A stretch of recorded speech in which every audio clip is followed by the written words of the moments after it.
not necessarily that word does not make any sense, unfortunately. So there should be a rule, and with that in mind, the attempt to destroy any sort of rule is just masturbation, not necessarily a communicative action made by artists. And that's how we're going to regret it, precisely because communication of art or communicability of the art, understandability of the art leads to general public are able to enjoy some sort of art. For instance, Monet used a method to not without sketching to illustrate a beautifulness of the nature, for instance, and that was what he thought to elaborate or express how we can able to grasp a true beauty of nature. And with that message, it's clearly understandable, and there's a clear methodology behind his artwork. On the other hand, the postmodernists are like red cans, I don't know, this piece, I don't know, and those sort of things are not able to understandable to any other persons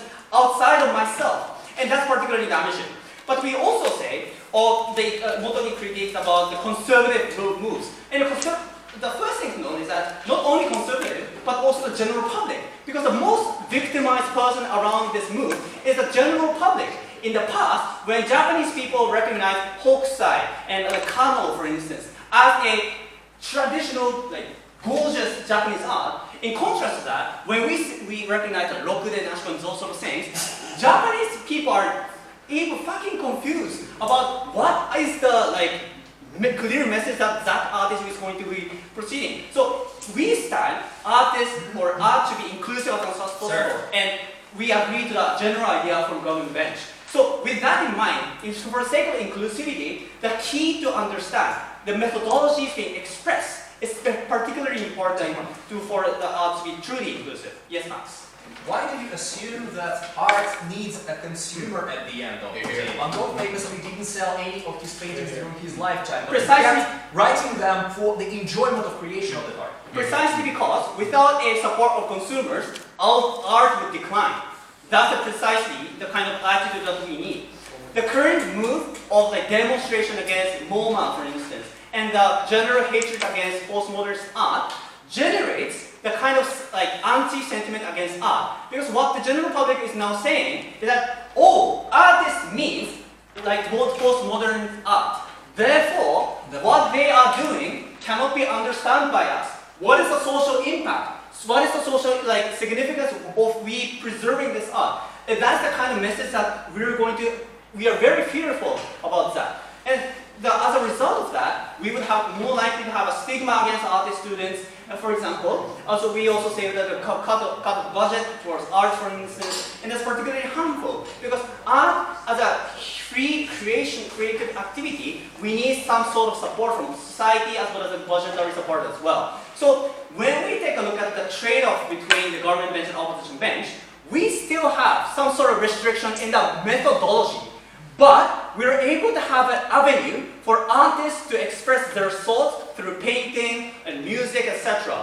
On that side of the house, since the public are not able to understand any or very few of the artists being able to understand the meaning, significance of the particular postmodernist art, we think the idea of artists being freely able to express is going to be damaged on that side of the house. So theoretically speaking, maximize freedom of expressions are there. But in a pragmatic sense, people are less likely to engage with them, and that's a trade-off we're going to win very clearly on our side of the house.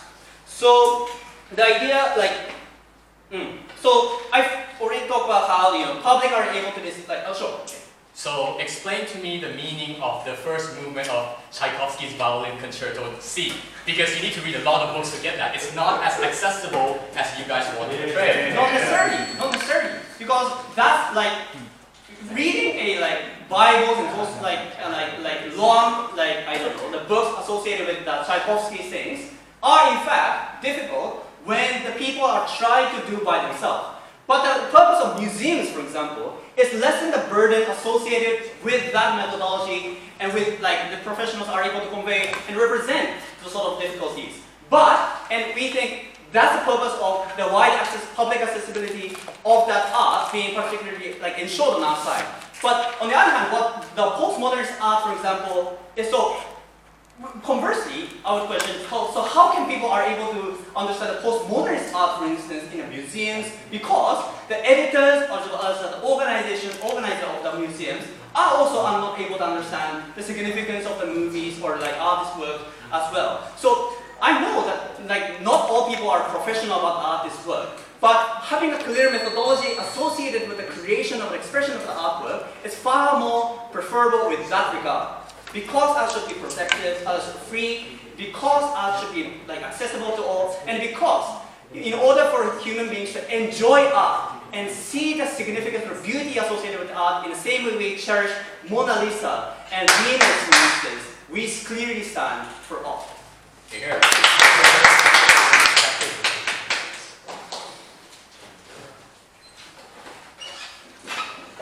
I thank the previous speaker for his speech. To further extend their case, I